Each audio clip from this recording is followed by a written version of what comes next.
Проблемы электроснабжения в стране – темы популярные вот уже на протяжении 20 лет.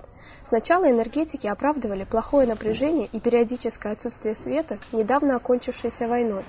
Теперь недостатком денежных средств для проведения ремонтных работ. По словам главы СОЭС, повышение цены на электроэнергию связано с огромным числом неплательщиков. Население оплачивает у нас где-то в районе 40% мы потребляем электроэнергию. Значит, хищение электроэнергии очень большое. Рычагов воздействия на этих нарушителей у нас практически нет никаких. Недавний сильный ветер, обрушившийся на страну, повалил деревья и столбы с проводами. Прошло уже более 2 недель, но ни один упавший столб не поднят, а те, что пока еще стоят, держатся, кажется, только на честном слове. Когда была череда постоянных аварий, глубоких отключений, безвыходных ситуаций, мы как бы уже эту ступень прошли. Тимур Джинжоли рассказывает, что в республике существует категория льготников, которая на самом деле в помощи не нуждается. Льготы предоставлены всем силовым структурам Абхазии. Льготы почему-то не отражены, допустим, почему-то не пользуются льготы многодетные семьи, сельские учителя, не знаю. Но есть, я бы сказал, категория граждан, которых в этих льготах больше нуждаются, чем те, которые им сегодня пользуются. Жительница Маяка, пенсионерка Ангелина Хижба, рассказывает, что за весь послевоенный период со светом большие проблемы. Недавно Ангелине Владимировне предоставили льготы. Сначала я платила 40 копеек, как и все платят, а сейчас вот из-за того, что родителей моих реабилитировали, и мне 50% сделали. Я сейчас 20 копеек плачу за свет. На Маяке всегда на слабое. И в первую очередь, если где-то, может быть, свет есть, а маяк всегда он. Но есть ли какой-то выход из этой ситуации? Восстанавливать мелкие электростанции нет смысла, их недостаточно, а для восстановления крупных нет средств. Злостные неплательщики не подвергаются никаким штрафам, следовательно, могут и дальше не оплачивать свои счета. В то же время повышение цены на свет никак не сказывается на его качестве. Ольга Джона, Юлия Козлова, студия «Диалог».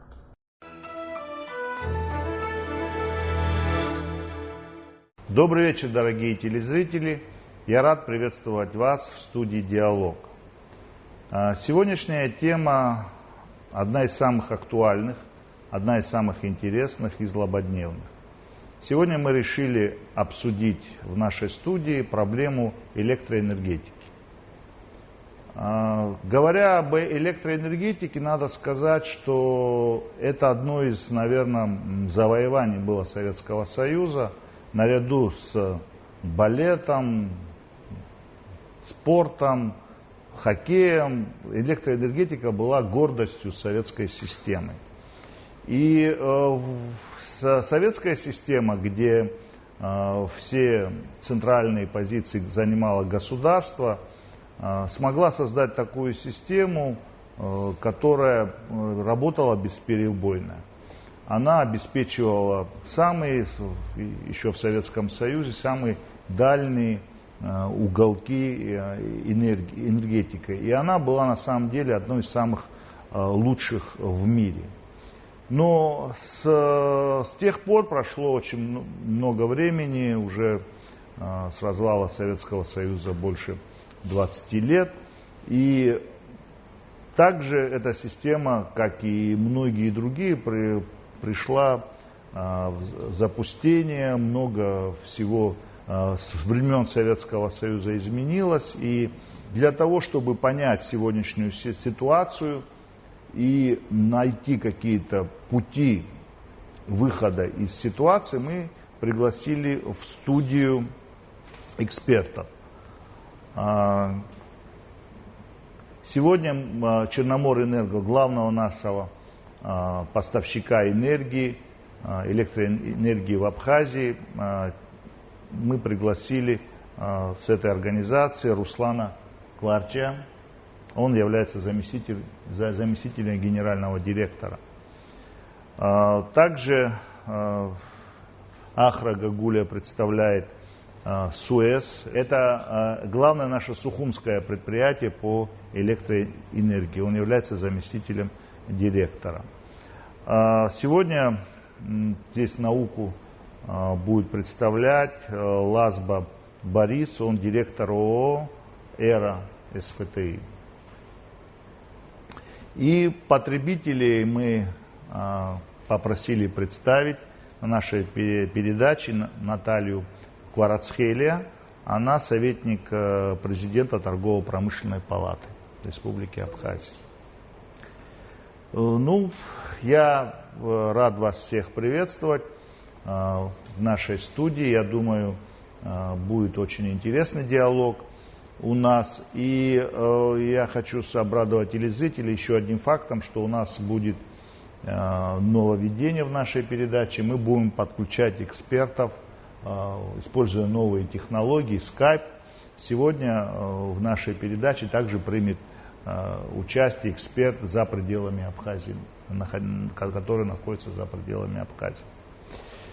Первый вопрос я бы сформулировал, наверное, так, да, в каком же все-таки состоянии сегодня наша энергетика, да, электроэнергетика, в каком состоянии хозяйство, что вообще сегодня представляет наша электроэнергетика? Наверное, к вам первый будет вопрос.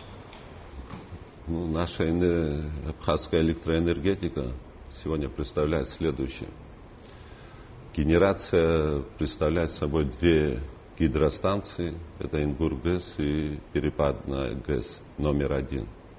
Ну, общей установленной мощностью 1300 мегаватт. Так, ну и электроснабжение Абхазии происходит по линии 220 киловольт по линиям. Это от Перепадной ГЭС до Кварчал-ГРЭС, от Кварчал-ГРЭС до подстанции 220 Сухум и от подстанции 220 Сухум до подстанции 220 Бзыль. И по линии 110 киловольт новая линия, которую мы построили недавно относительно, запитывается Ачимчирский район, Гульрыбский район. И в случае необходимости в аварийных и часть Сухумской в зимний период мы запитываем. Линии эти 220 киловольт 1956 года. В общем, они уже свой срок эксплуатации исчерпали. В очень плохом состоянии и опоры, и провода, и этот грозозащитный трос. И они нести номинальную мощность уже при таком состоянии уже не могут. Поэтому зимой у нас в зимний период они перегружены и 110, и 220 эти линии электропередач. И из-за того, что у нас радиальная схема энергоснабжения, то есть мы в параллель ни с кем не работаем, поэтому повреждение линии в начале, в начале генерации приводит к полному обесточению республики. Вот у меня вот такой уточняющий вопрос. Я хотел бы вначале поговорить о той генерации, которая у нас есть, да? И она у нас единственная, это Ингур-ГЭС. В каком юридическом взаимоотношении, так как все знают, что плотина находится на территории Грузии, Перепадные находятся на территории Абхазии, в каких юридических взаимоотношениях мы с ними работаем? Да. Черноморэнерго. Юридически ничего никак не обозначено. Уже сколько лет прошло. Какой-то джентльменский договор, который там 60/40. Да, есть такой договор, и мы совместно эксплуатируем. Большей частью, конечно, эксплуатирует и ремонтирует грузинская сторона. А как это точно можно определить, что именно 60, а не 61, а 39? Как? Дело в том, что гидростанции, они обычно это пиковые станции. Всегда они предназначались и сейчас предназначены в крупных энергосистемах, что они быстро могут покрывать пиковые нагрузки. Когда вечерние максимум нагрузок. И поэтому сейчас в летний период даже идет сброс воды, потому что воды много, а электроэнергии мы-то забираем сколько можем, и может и они, и грузинская сторона не может реализовать. И происходит сброс воды, потому что там как топливо выходит вода. Я понимаю, что техническую сторону этого вопроса. Мне просто интересно, насколько... насколько считаем. Ну да, как это в какой пропорции это происходит, то есть стоит ли, как у каждого жителя, наверное, Абхазии стоит счетчик, да? Счетчики, мы знаем, конечно, мы знаем, сколько мы потребляем электроэнергии, да, сколько потребляют предприятия. Знают ли жители, граждане Абхазии, сколько, какой счетчик у нас там на выходе стоит? В среднегодовом так и выходит, мы уже потребляем около 35-40% от всей выработанной электроэнергии. То есть это не значит, что она, конечно, установленная мощность у нее больше, но вырабатывается именно, если смотреть всю выработку, то так и происходит. Потому что в зимний период эти станции работают только на Абхазию. Потому что вода на плотине, уже воды нету, и что остается, только на этот электроэнергия хватает только на Абхазию. Ахра, у меня такой вопрос. Мы как бы определились, что наша генерация через устаревшие сети приходит в Сухум, да, электроэнергия. Какой процент потерь или сколько мы все-таки на входе в город Сухум, стоит ли у нас другой счетчик, в котором мы понимаем, что столько вы приняли электроэнергии? Безусловно, на каждом вводе, ставится счетчик, тем более коммерческий учет и технический учет ведется, это однозначно. Тут другой вопрос, что в Сухум вводится несколько, допустим, линий, и на каждом из них стоит, и в зависимости от нагрузки на той или иной силовой подстанции, соответственно, работает больше нагрузка на другом, на этом. То есть, как Руслан правильно сказал, ведь иногда по другой линии заходит, по 110 киловольтной, иногда заходит по 220 киловольтной. Это абсолютно разные линии, и по-разному идет учет. Но потом все это суммируется, отнимается, и соответственно, должно получиться. Другой вопрос, просто, честно говоря, я не знаю, ведет ли кто-нибудь баланс. Высоковольтных очень мы снизили, они в норме находятся где-то 4% именно в высоковольтных сетях. Это 35, 110, 220 киловольт. Потери возрастают уже в распредсетях, то есть по которым подается электроэнергия непосредственно потребителям. Очень тяжело быть экспертом среди энергетиков, но нас, потребителей, не интересует эксплуатационная часть. Нас интересует потребление, постоянное бесперебойное электроснабжение и качество электроэнергии, дабы сохранить всю свою бытовую технику и лишний раз ее не покупать. Скажите, пожалуйста, раз как-то затронули уже вопрос Ингургеса, интересно, если нет договора, по какому трудовому договору работают наши работники, которые представлены абхазской стороной? Наши работники на Ингургесе не работают. Не работают. Граждане Республики Абхазия не работают, да? Наши сотрудники не работают. Я сейчас за всех граждан республики, там в Гальском районе есть же граждане, этнические грузины. Может, они работают, я не знаю. Персонала со стороны абхазской стороны кадров, нет, да? не проверял, это понятно. Информацию я не имею. Хорошо. Возможность юридического соглашения какого-либо по потреблению 60/40 тоже исключается, возможность, да? Это государство должно решать уже 25 лет. Черноморэнерго это государственная компания. Черноморэнерго, в первую очередь входит правительство Абхазии, да? Это практически... Это инициировать должно правительство. Но оно самостоятельный хозяйствующий субъект, и по своему уставу оно может быть. И еще как потребителя мы всегда надеемся на обратную связь. Возможно ли организация какого-либо сайта? Смотрите, Интер-АОС имеет свой сайт. Мы видим устав, политику, коммерческую, информацию о доходах, расходах.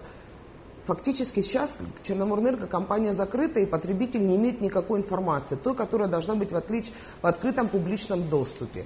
Чтобы мы писали отзывы. Это такой вопрос. Возможно ли такая работа? Будем думать, не знаю. У меня такой вопрос.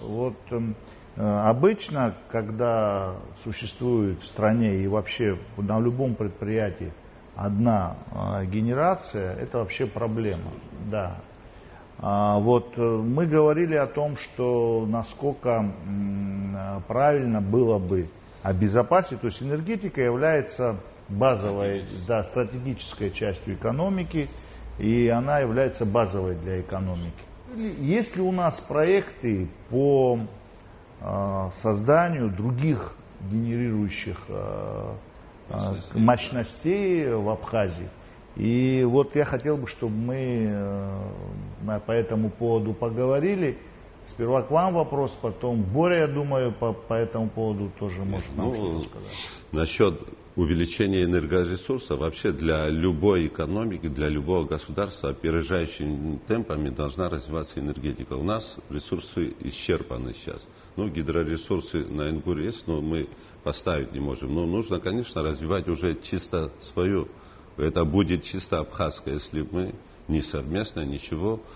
И поэтому переговоры велись, вплоть. И сегодня, наверное, они будут продолжаться уже.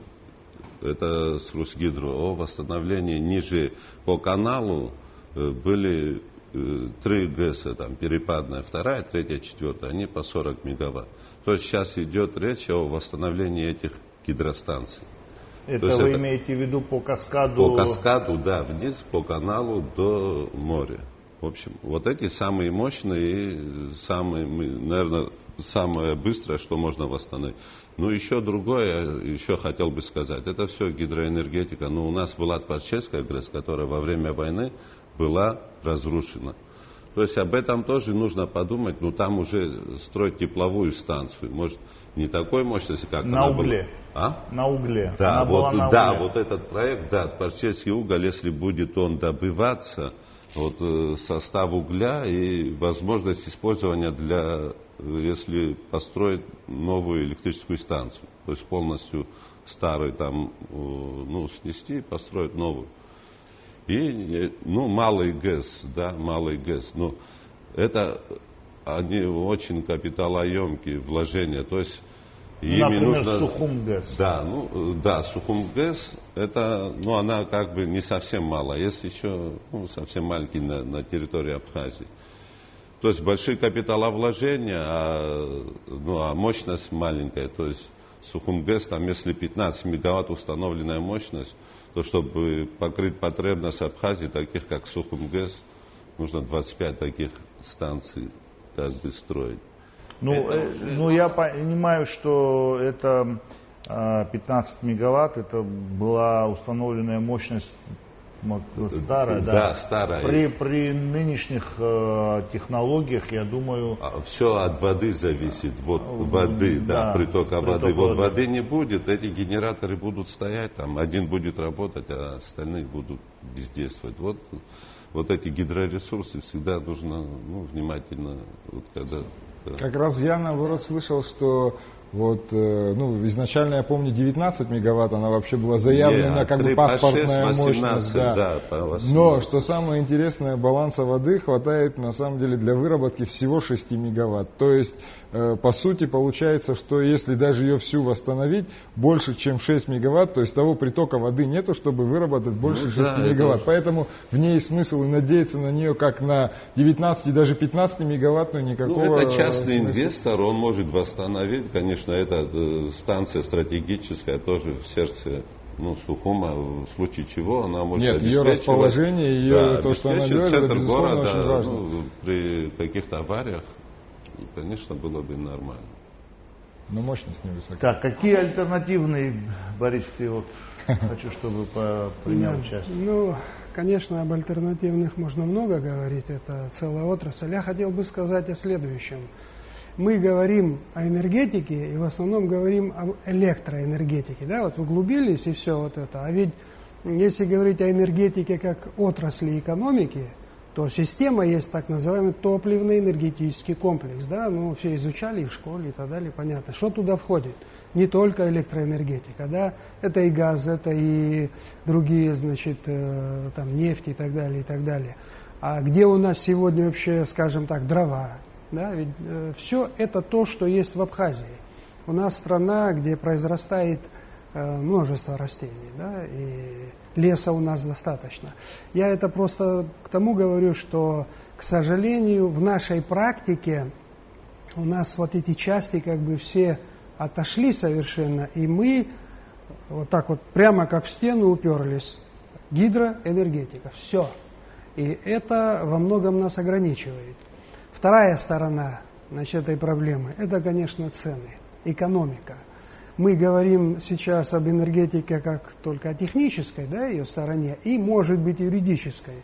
Но ведь одной из главных здесь составляющих является экономика. Если экономика не требует появления альтернативных видов энергии, да, и, соответственно, в этой системе не выстраивается, то так и будет оставаться в этом виде. Мы все будем говорить о том, что вот, у нас того не хватает, этого не хватает. Вот я одну фразу сразу поймал, где говорил Алани, о том, что цены надо менять, но надо адресную помощь оказывать. Это общая тенденция в мире. И в социальной защите, и в данной ситуации то же самое. То есть, когда пытаются для всех установить некие льготные цены и таким образом решить проблему, она загоняется вглубь. Проблема так не решится. Если у нас не будут свободные цены, я в данном случае потребитель, конечно, я хочу, чтобы электроэнергия стоила дешево, мне это выгодно. Но я понимаю, что это приводит к совершенно другим результатам. Дешево не значит хорошо. Это ошибка, это психологическая ошибка. Потому что дешевый ресурс приводит к тому, что он становится как бесплатный и не обращает внимания. По опыту России, которая провела либерализацию своей электроэнергетики и вообще всего энергетического комплекса, здесь они и угольные разрезы продали, и нефть и так далее, на самом деле по их опыту новых генераций не возникло.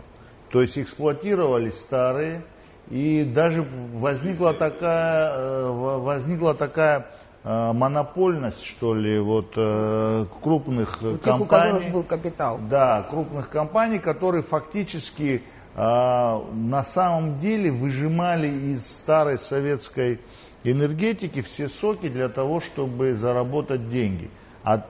От того, что мы, как сказать, либерально подойдем и отдадим стратегическую отрасль в руки частных инвесторов, от этого на самом деле по опыту России, можно сказать, энергетика не улучшится. Она даже при том, что... Ответственность, раз будет делегирована ответственность по нескольким лицам, тоже за качество, да, тоже за потребление, и за вот, все. Например, в России отпустили цены на нефть, на бензин, и они сразу возросли до мирового уровня. Притом в России есть закон о торговле, а на территории Республики Абхазия закон о торговле не принят. Так что я сейчас хочу высказать не как потребитель, а как все-таки экономист по своему образованию. Целесообразности создания либерализации, да, этой системы на территории Республики Абхазия, в республике, где 300 тысяч населения, нет. Это естественная монополия. Ее нужно развивать. Просто у нас нет энергетической политики страны. Это задача, вот вы как топ-менеджер компании сказали, что это задача государства, да, это задача правительства. Вы должны составлять свои проекты, исходя из потребностей рынка, а не исходя из каких-либо иных потребностей, понимаете? Это грамотные коэффициенты, подходы, во-первых, динамика роста, да, потребления идет, вы сказали, последние годы. Значит, учитывая этот фактор.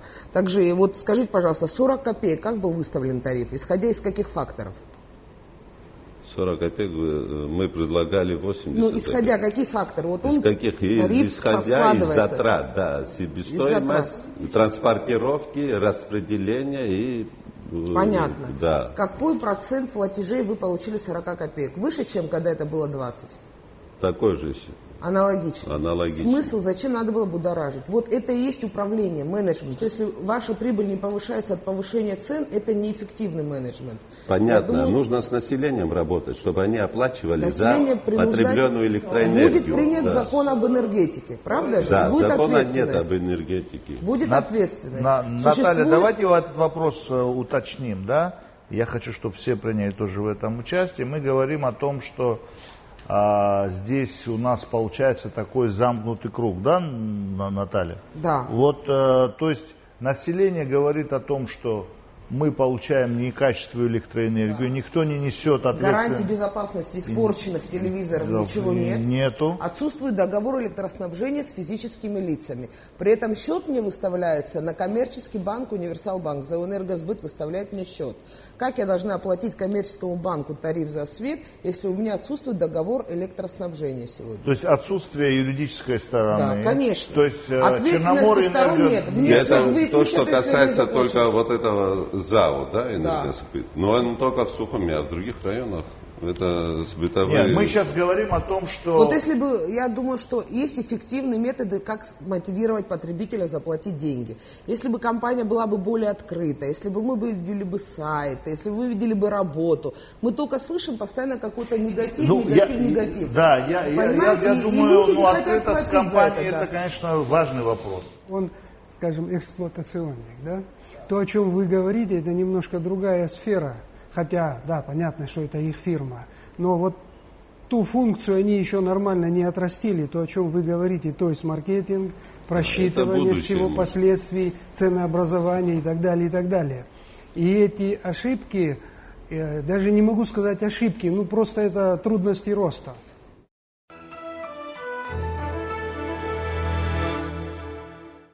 Я понимаю, что таким образом, что юридическая часть очень важна для претензий друг к другу. Да? То есть если заключен договор между потребителем и дающим товар, да, то тогда можно и судиться, и предъявлять ему какие-то, значит, да.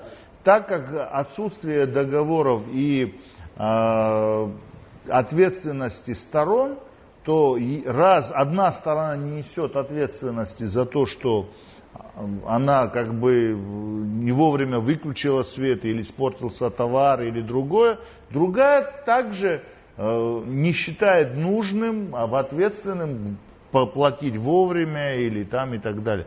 Договор — это обязанности сторон. Я думаю, это первое. Второе, то, что вот Наталья говорила о том, что на самом деле и вот эти платежи, которые, ну, при сегодняшних технологиях, когда можно, сидя дома, оплатить любой товар в любом конце мира, используя электронные деньги или другие виды платежей, у нас же таких форм платежей не существует, да? И не существует прозрачности в этом вопросе. Да, то есть это на самом деле большая, серьезная проблема. Ахра, как ты думаешь? Что касается вот вопроса ценообразования, это очень важный вопрос, и я почему говорю, он очень связан, начнем с первоисточника, то есть с Ингургэс. Если говорить прямо, а я очень люблю говорить прямо, то мы ведь не покупаем эту электроэнергию, по сути. То есть это составляющая цены, которая должна была быть присутствовать по большому счету. У нас отсутствует. Мы не платим генерацию не платим. Но да. Тут другой вопрос, а эксплуатация. Я, например, как бы понимаю прекрасно вопрос и слова Руслана, потому что за эксплуатацию этих линий она достаточно трудоемка и достаточно материалоемка. Поэтому это отдельная составляющая. Просто, и сейчас, Наталья, хочу сказать, вы правильно говорите в плане открытости. То есть вот это нужно говорить, что эксплуатация вот этой сети, да, вот, обходится в такие-то деньги с учетом нашего потребления, причем его растущего потребления. Цена должна быть такая-такая. Люди, я просто считаю, что правда, то правда. Надо повернуться лицом к людям, да, то есть это действительно у нас отсутствует в плане, я сейчас говорю, как энергетики, действительно нужно этот действительно момент развивать. Но там очень много моментов, которые опять же, не юридически не устроены. Да? То есть мы не знаем, кому принадлежит эта станция. Мы понимаем, что морально она наша. Мы завоевали во время войны. Смотрите, правила... Очень вопросов много, но юридически она нам... Мало того, я даже слышал, что она на самом деле принадлежит не Грузии уже. Она принадлежит совместному предприятию. То есть... американо-российскому предприятию. То есть Грузия продала в свое время Ингургэс, поскольку сама не пыталась ее, не стала ее эксплуатировать, продала американцам, которые модернизировали некоторые вещи там и после этого продали РАО ЕС. Да? То есть есть такие сведения, причем у меня есть некоторые на это подтверждения. Интер-РАО, да. вернее, одному из его отделений. Но тут вопрос другой. Получается, сейчас мы уже не напрямую с Грузией ведем, хотя она находится, ну, та часть, про которую мы говорим, не наша, да, она находится на территории Грузии. Но мы ни там не имеем никаких юридических норм. Вот, исходя из этого, мы не можем определиться, скажем, да, с реальной ценой. А реальная цена состоит из генерации, из обслуживания, сетевого обслуживания. Понятно, и мы генерацию не включали. Мы генерацию не включаем. Мы не включали в эту цену. Совершенно да, верно. мы включали Ну цену. смотри, вот мы тоже говорим сейчас наша, а притом никаких документов наша, она же определяющих. стоит на нашей земле, наша. Смотрите, когда развалился Советский Союз, была башкирская встреча, по которой определили принцип территориальности, как распределялось советское имущество. Получается, если мы сейчас скажем открыто, вот какие у нас есть подакты того, что вот это имущество, то, которое стоит на нашей территории, оно принадлежит нам. Это все равно нужно легализовывать. От того, что я вот сейчас, эта ручка здесь будет лежать ближе ко мне, я скажу наша, оно не будет моей. Эти станции, например, Перепадную, да, уже чисто абхазской стороне, но мы должны иметь финансы, чтобы его эксплуатировать, а мы имеем эти смотрите, финансы. для того, чтобы получить финансы, в первую очередь нужно посчитать. Ведется да, аудит. посчитать. Что есть из активов? Из ваших слов сегодня Черноморэнерго компания банкрот. На языке бизнеса это называется так. Да, компания банкрот, вкладывать да. никто не будет. Это инвестиционно непривлекательный термин для компании, которая хочет получить инвестиции. Я вам говорю на современном языке рынка, как оно есть. Компания банкрот, а это государственная компания. Да, она не государственная, она республиканское унитарное предприятие. Прежде чем инвестор вкладывает в любое предприятие, он смотрит, а чья это собственность? Легальность деятельности этого конечно. предприятия. Если мы сегодня юридически не оформили ту собственность, которая принадлежит нам, да мы по-абхазски говорим «наша». Нет, рубильник но наш. она туда и это не наше. найдет. Да, то есть на самом деле, наверное, надо было еще и депутатов пригласить сегодня на встречу, чтобы парламентариев, которые по крайней мере, Ингургэс. Первое, это нужно понять легализация, а вторая, это учет активов, которые имеются. Тот же Тхварчал ГЭС, тот же Сухум ГЭС, оценка стоимости этих активов, оценка вложений в эти активы, чтобы они заработали, период окупаемости этих активов. Это целые процессы. Понимаете? И говорить, что только государство должно это решать. У компании есть менеджмент. Он предлагает, он считает, он решает и приходит со своим предложением.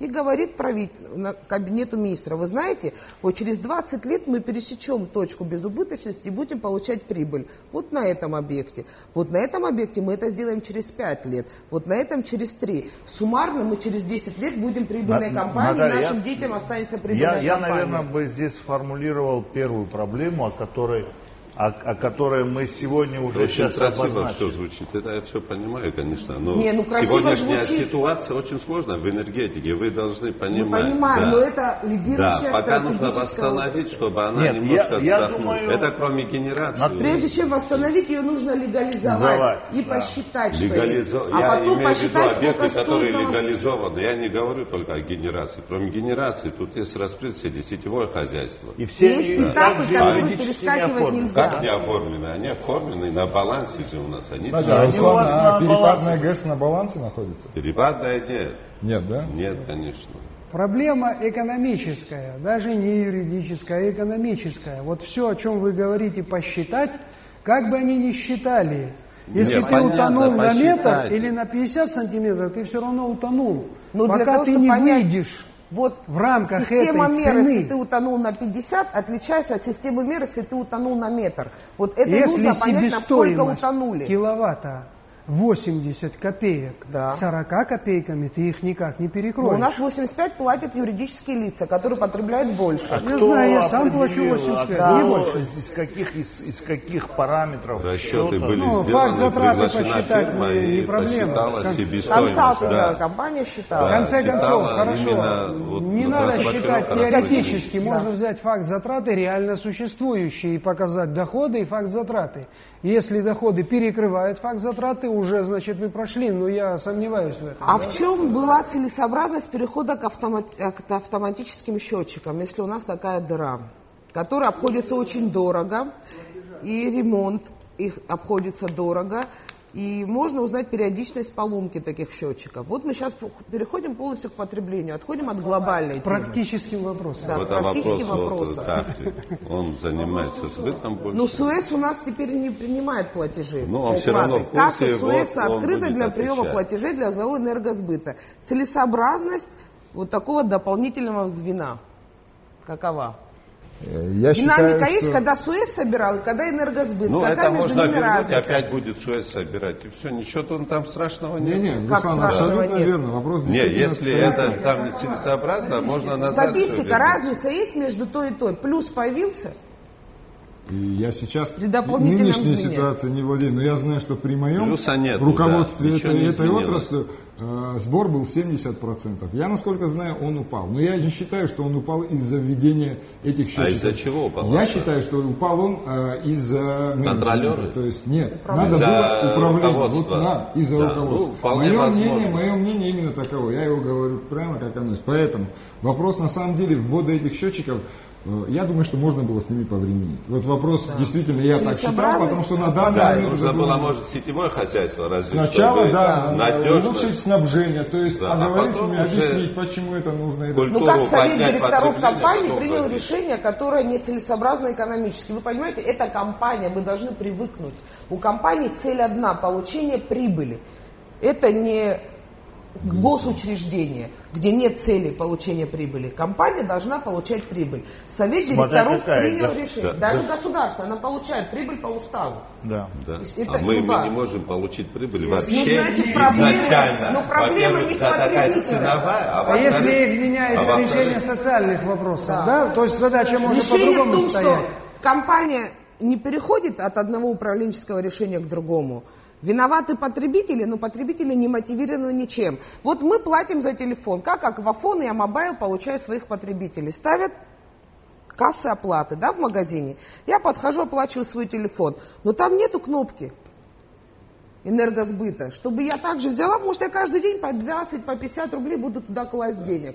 Работал Энергосбыт в этом случае? А где есть зачем нам такая автоматизировать? политика где-нибудь? Нет, Чтобы подождите. терминалы стояли? Почему? и Я оплачивали? оплачиваю Абхазку, Не, я антенну, имею в экран. виду за электроэнергию. Да, вообще. Есть такой опыт? Конечно. Конечно, Есть, есть. Не, в других странах... В России заказы везде нет. есть. Когда приобреталась автоматизированная система управления и эксплуатации электронных счетчиков, почему никто не подумал, что это тоже Ну, будет понятно, мотивировать вот мы потребителя? сейчас зашли чисто на энергосбыт, на потребление. Нет, на мы тарифы, говорим о всё. менеджменте. Если Вы о говорите, энергетике компания говорим, плохая.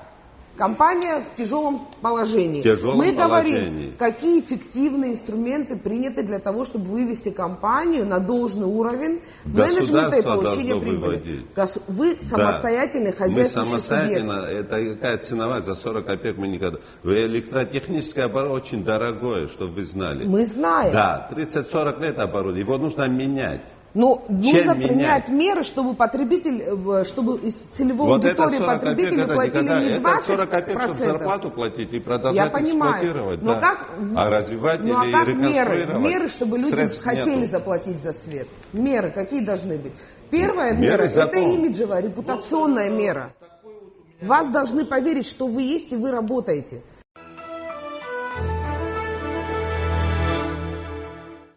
С удовольствием вам хочу представить еще одно введение, одну рубрику в нашей передаче. Это подключение к нашему диалогу экспертов, которые находятся за пределами Абхазии. И хотел бы представить Юрия Алания. Он является заместителем генерального директора Восточной энергетической компании. И, к сожалению, он сейчас находится во Владивостоке, и очень большая часовая разница, и поэтому наш разговор мы записали в офисе. А в следующих передачах мы постараемся сделать, чтобы в прямом эфире эксперты выходили прямо в студию. Вот. Теперь я хотел бы, чтобы мы прослушали наш разговор с Юрием. Юрий, здравствуй.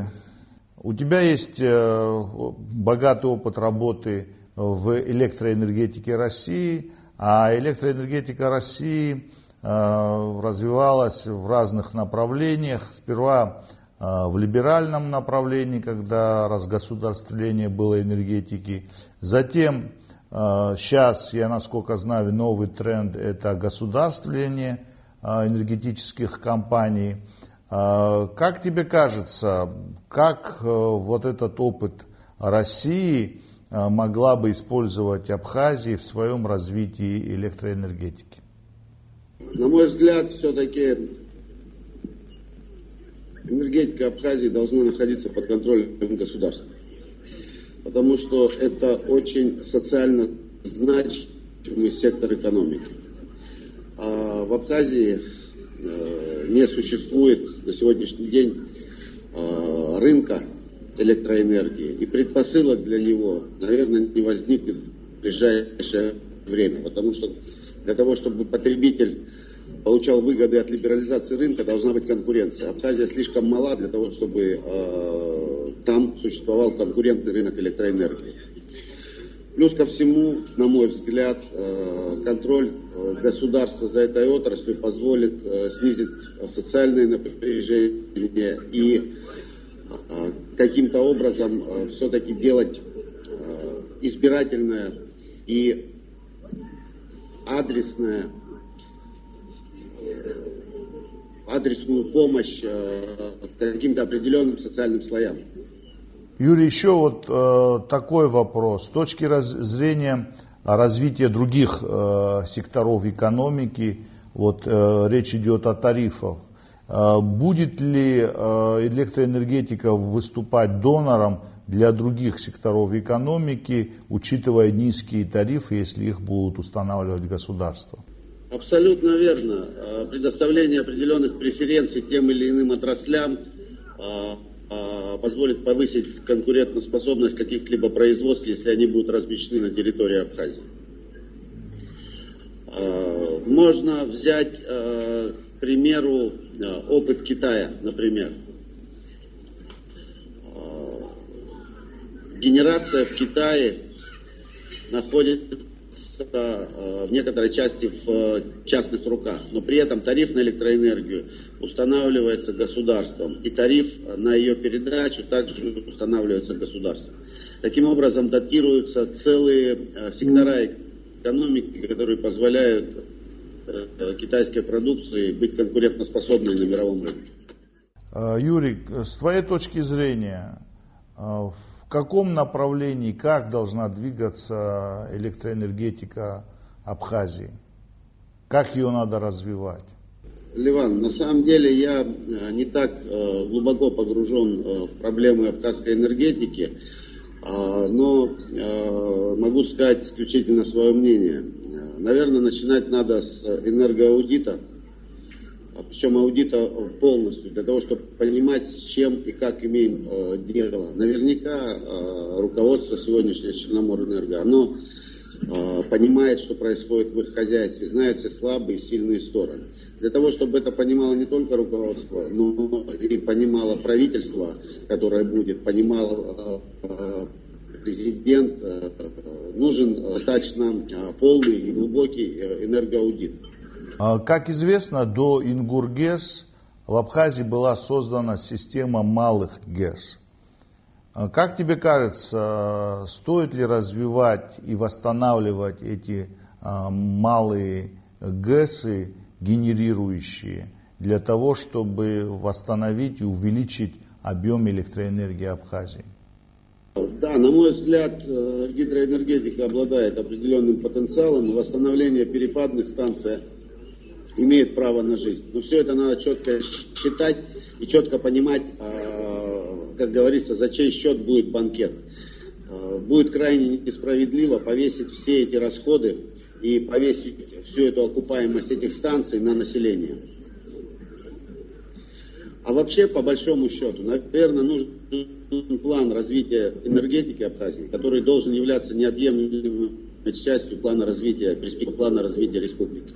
Потому что без энергетики никакого развития не будет. Юрий, я знаю, что кроме тебя есть еще ряд наших ребят, которые работают на высоких должностях в энергетике в Российской Федерации.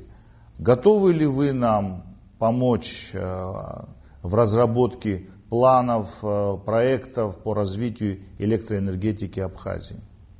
Ну, я уверен в том, что любой нормальный человек приложит все усилия и реализует все свои возможности для того, чтобы каким-то образом в положительную сторону повлиять на развитие своей родины. Это, я думаю, имеет право на жизнь. Ну, большое спасибо, Юрий, за твое интервью. Я думаю, мы встретимся в Абхазии уже в студии «Диалог» по твоему приезду. До встречи. Спасибо. Рад был видеть.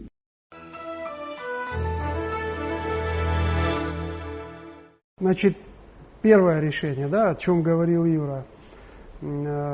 Индивидуальный подход, когда тем, кому трудно, надо помогать. Здесь очень много вопросов, и мы знаем, как они обходят, и человек, который имеет возможность платить, не будет платить, найдет лазейку там, и так далее, и так далее. Это одна сторона.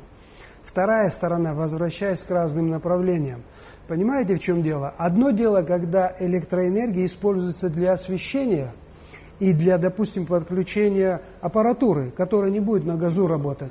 Другое дело, когда она используется на отопление, на нагрев воды и так далее и тому подобное. Да? Это совершенно не одинаковые вещи. При той же стоимости газа можно гораздо лучше нагреть воду и обогреть дом, чем используя электричество, понимаете? Вот этого у нас нет. Если бы у нас это было, то тогда мы могли бы выбирать, не с чем сравнивать, выбирать. Понимаете? Вот здесь я отапливаю, да, я сейчас скажу, вот здесь газом, вот здесь у меня дрова, а вот здесь у меня электричество. И тогда цена не так била бы, понимаете, не так била бы. Хотя да, 40 копеек, я думаю, не бьет никого. Не бьет, да, правильно, но она не устраивает энергетиков. 40 копеек не устраивает энергетиков, не потому что они плохие, и я даже не говорю, плохо работают или хорошо. Это та цена, при которой о эффективной работе еще говорить невозможно. Понимаете, еще невозможно говорить об эффективной работе. Дотации, которые дает платят государство. 85 копеек? Что? Сколько предприятий платят 85 копеек в Абхазии? Я не знаю, у меня нет такой статьи. Не только коммерческие, но и индивидуальные предприниматели в виде магазинов. Все предприятия платят 85 копеек. Но вот мы об этом сейчас говорили, соотношение примерно 2/3 и 1/3. 1/3 это предприятие, и 2/3 это население. Поэтому в любом случае пока основная масса населения. Мы говорим к тому, где развивается, где существует инфраструктура. Бизнес приходит туда, и инвестиции приходят туда, где развита инфраструктура, где бесперебойное электроснабжение, где бесперебойное Я не об этом где правовая система, где придут с ним, заключат договор по электроэнергии, и он Я будет говорю платить, об инвестициях именно в энергетику. Именно в энергетику. Так я приду с инвестициями туда, где я посчитаю, что у меня будет окупаться мои инвестиции. А если 40 копеек, ну никак не может окупиться. Нет, я извиняюсь. Значит, мы говорим о том, что у нас есть социальные проекты. И развитие социальных проектов, такие как энергетика, да, можно его как базовую электроэнергию сказать. То есть у нас не рассматривался вопрос приоритетов, да? Мы строили стадионы и так далее, понимая, что у нас есть приоритет энергетика, которая даст возможность нам развития всей другой инфраструктуры, экономики, мы должны обозначить. Инвестор это в нашем лице, это государство. Вопрос можно решить так. Сегодня во всем мире дорогая электроэнергия. У нас будет там режим беспошлинной торговли с Россией, да, вступать. Мы могли бы сюда пригласить производство, показать им привлекательную цену, бесперебойную электроэнергетику. Да, в восточные районы особенно. Это бы стало покрывать расходы нашего государства в отрасль энергетики. Это тоже, но все упирается в менеджмент, понимаете? Я никак не хотела обидеть технический персонал, который работает в Черноморэнерго. Не обижайте. Да, поэтому я понимаю, понимают, что они выполняют свою работу, и им нужно платить заработную плату. Но проблема в том, чтобы вы лучше работали, ответственность за вас несет ваш же менеджмент.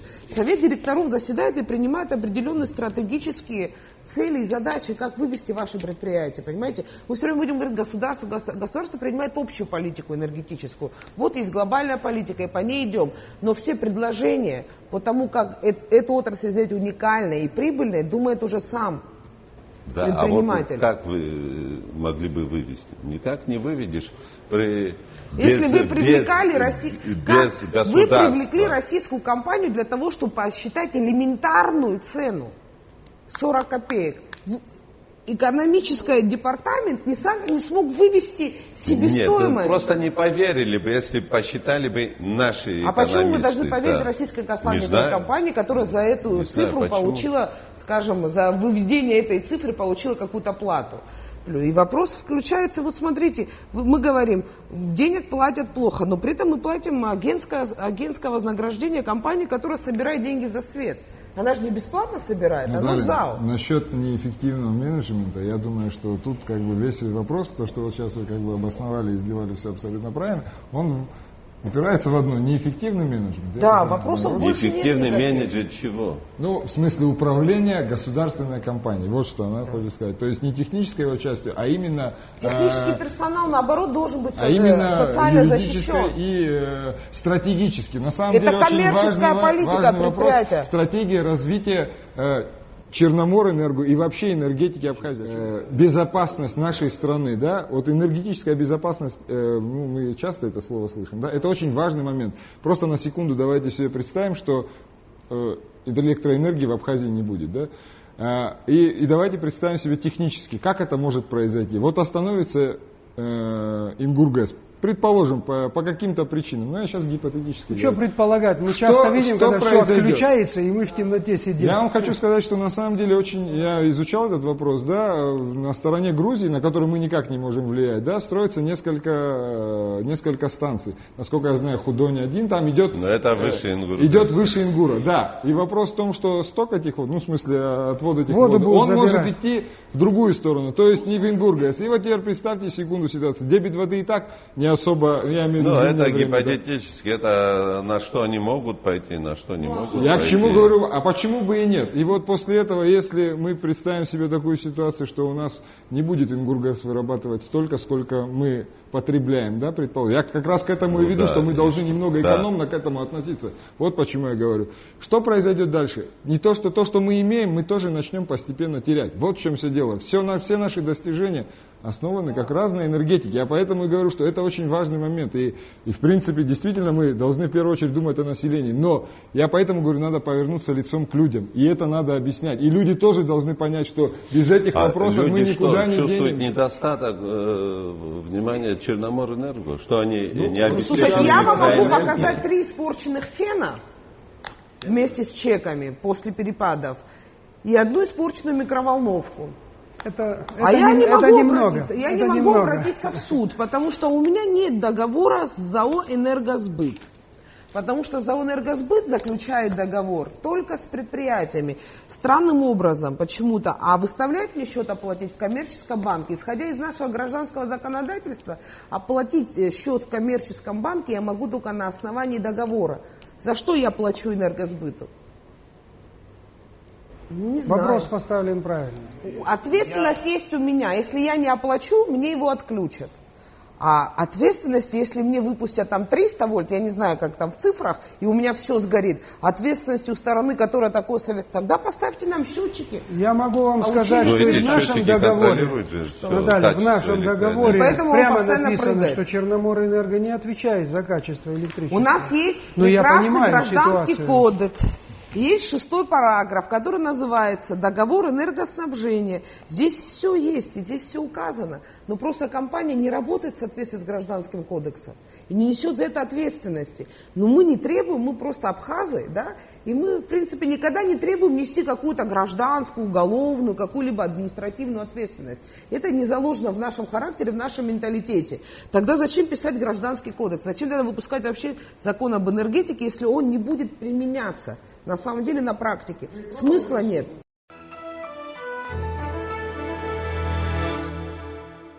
если нету стратегии развития энергетики, если нету комплексного плана по развитию электроэнергетики в Абхазии, как может существовать экономика Абхазии?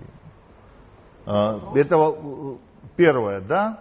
Второе, если у нас нет юридических документов, которые обязывают компанию выполнять свои обязательства между потребителем, как может быть качество и требования у компании? Смотрите, да, еще третий вопрос у меня возникает, да? То есть, если мы говорим, что государственная компания Черноморэнерго является общегосударственной, общенародной, как она может быть закрытой, как она может быть не публичной, не открытой, да, для всех жителей, да? Когда Наталья говорит о том, что почему нету сайта, но это самая простая форма публичности, да, чтобы рассказать о себе и так далее, и так далее. То есть в этом плане программа «Диалог» тоже выполняет роль. Вы сейчас рассказываете о тех проблемах, которые... Будем открывать потихоньку. Да. В какой-то определенный момент государство может решить, что предприятие нужно будет акционировать, сохраняя, там, скажем, грубо говоря, контрольный пакет за государством. Как его можно будет акционировать тоже, если оно не публично? Отчета нет, вы понимаете? Здесь непонятно, необходимо оперативное управление, непонятно, какое управленческое решение будет принято и будет эффективным. Вот. А в то, что мы говорим наше, да, тоже джентльменское соглашение. В один прекрасный день мы прекрасно знаем, что наши соседи, они не джентльмены. В один прекрасный день поэтому они... давайте построим тепловую станцию новую, да, в середине. Нет, давайте легализуем то, что новую, есть. Вот эти 40%, которые мы имеем, и то, что мы имеем на стороне рубильник, оно имеет тоже свое название. И эту часть мы тоже можем ввести на баланс Черноморэнерго, посчитать, выложить на бумаге и сделать это предприятием. У них это тоже односторонне. Нет, свою часть. Смотрите, мы читаем интервью министра энергетики Грузии, Хетагури, да, его фамилия. Он говорит, 100% акций Ингургеса принадлежат Грузии.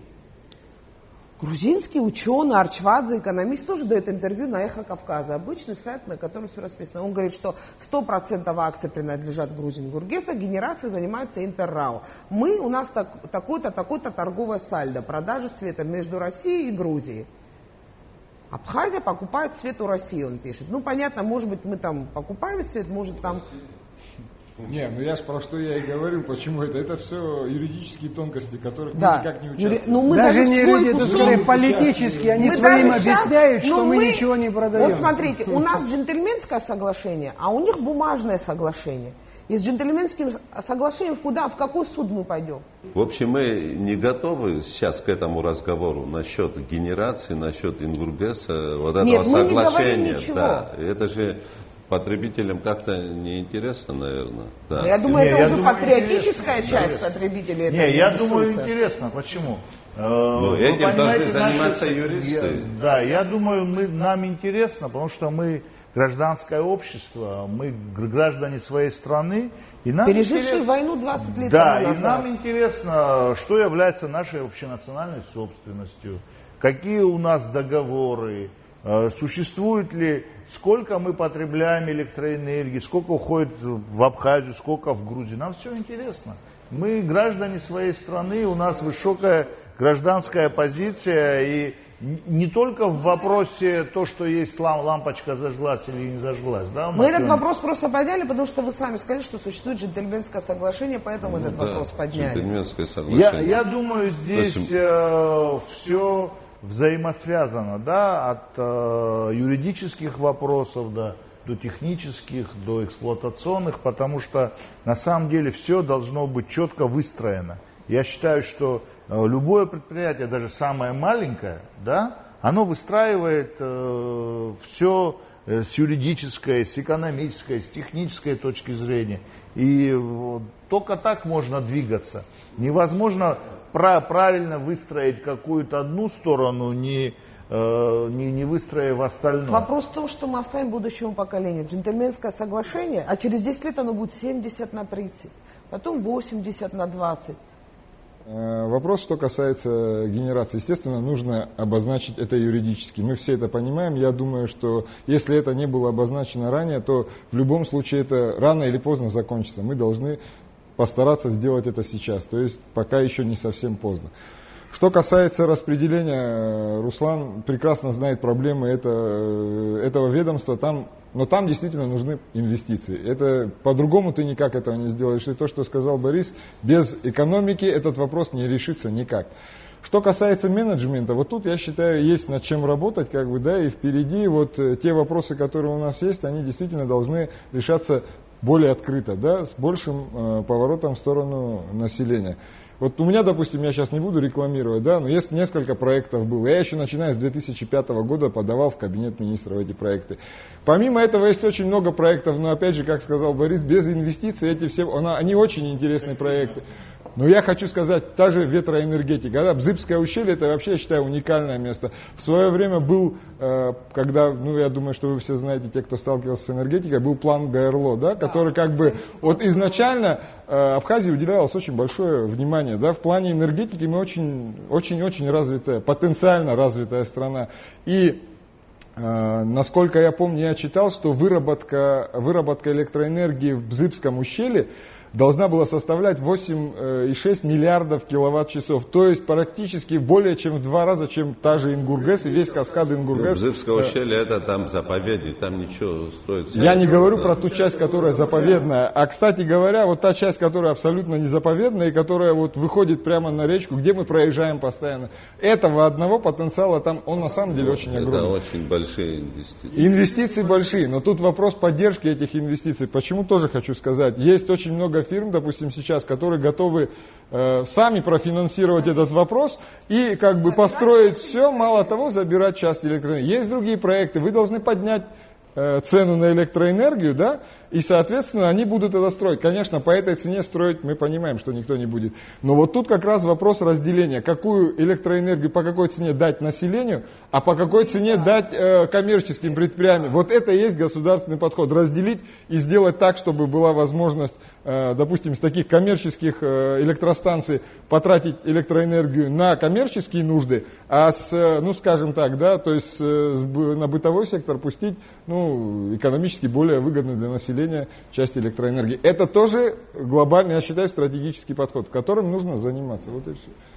Чтобы коллапс не случился, надо срочно начинать строительство новой линии 220 киловатт. Руслан, я прекрасно понимаю тебя как человека, который занимается эксплуатацией сетей, и ты говоришь о своих проблемах, но мне кажется, что проблема наших структур заключается в том, что они как скорая помощь, надо бежать и закрывать какую-то проблему, которая на самом деле. И, Руслан, пойми, мы на самом деле благодарны тем ребятам, которые и в снеге, и в дождь, и решают эти эксплуатационные вопросы. Но как люди, которые думают о будущем, о своих детях, мы хотим, конечно, и от компании Черноморэнерго, от Министерства экономики, проектов и планов, которые смотрят в будущее, чтобы мы каждый раз не бегали. Это я же говорю о будущем. Да, то есть мы должны на самом деле думать, и эти вещи мы должны видеть.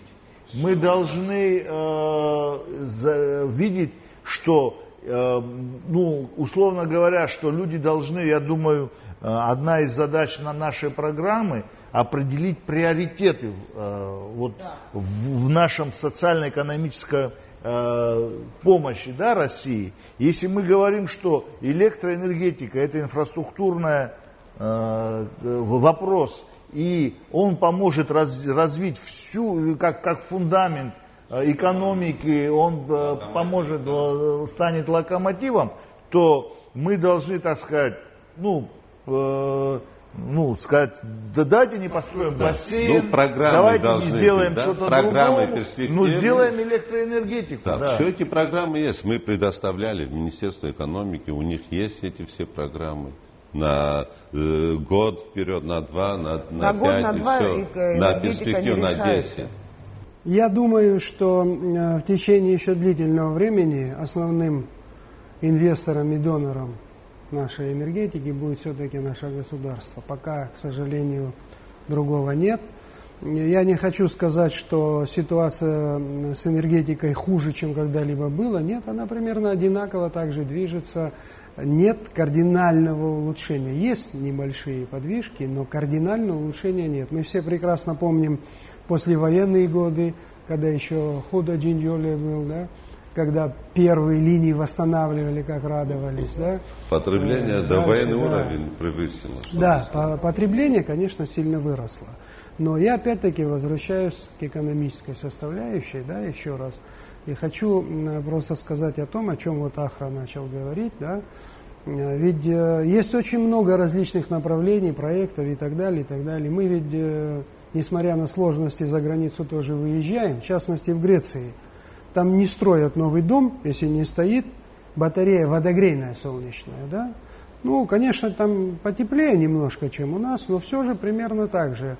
Я думаю, что государство могло бы на старые дома пока может сложно, но новое строительство сделать регламент, да, обязательно должно стоять вот такое устройство. Оно по отношению к стоимости дома не такая большая в нем, там, не знаю, скажем, 50-70 тысяч может быть, да. То есть, если строится дом там 2-3 миллиона, я думаю, 50-70 тысяч погоду здесь не сделают, да. А зато возможности вот, как бы энергетические меняются. И представьте, если бы вот эта часть, действительно нагрев воды происходил от солнца, насколько была бы экономия, да? И в том числе она сразу на кошельке бы тоже отражалась, и меньше претензий к тому, почему электричество немножко подорожало, поскольку объем его падает. У нас есть один такой очень серьезный вариант, да, наша ИНГУР-ГЭС, и вот ее надо все же использовать, да, использовать грамотно, да, использовать грамотно. Это пока центральный вопрос, и у государства здесь много вопросов, и в частности вот и программы развития, и с ценообразованием, и особенно работа со сбытом. Здесь очень много вопросов. Я, насколько знаю, Абхазия занимает первое место на душу населения по гидроресурсам. У нас вообще очень богатая страна, да, потенциально. Ну да, и не использовать гидроэлектроэнергию. Нет, конечно, да. Но обязательно должны появляться рядом другие виды, для того, чтобы можно было сравнивать и выбирать. И тогда по-другому будет вопрос совершенно ставиться. Вот что я хотел сказать. Спасибо. Наталья? Ну, потребители надеются, что свет у нас будет. Цена пока не подорожает. Государство сможет поддерживать пока ту цену, которая есть, поддерживать эту отрасль. Никак никто не хотел обидеть сегодня энергетиков и представителей этой отрасли. Наоборот, мы очень рады, что даже в таких тяжелых условиях мы сегодня получаем какой-либо свет. Но также мы тоже должны быть застрахованы и понимать, что ответственность несем не только мы за неуплату, но и те, кто предоставляет свет тоже. О чем может мечтать потребитель? Это чтобы был хороший свет, и он был бесперебоен. Все. Я думаю, что у нас понимание, да, у всех было одно, что без электроэнергии нам деваться невозможно никуда, и она является базовой отраслью для экономики. И я думаю, что с помощью и государства, и частная инициатива, и все это суммируя, мы сможем обеспечить электроэнергией и решить все существующие проблемы сегодня в этой отрасли. Спасибо всем за участие.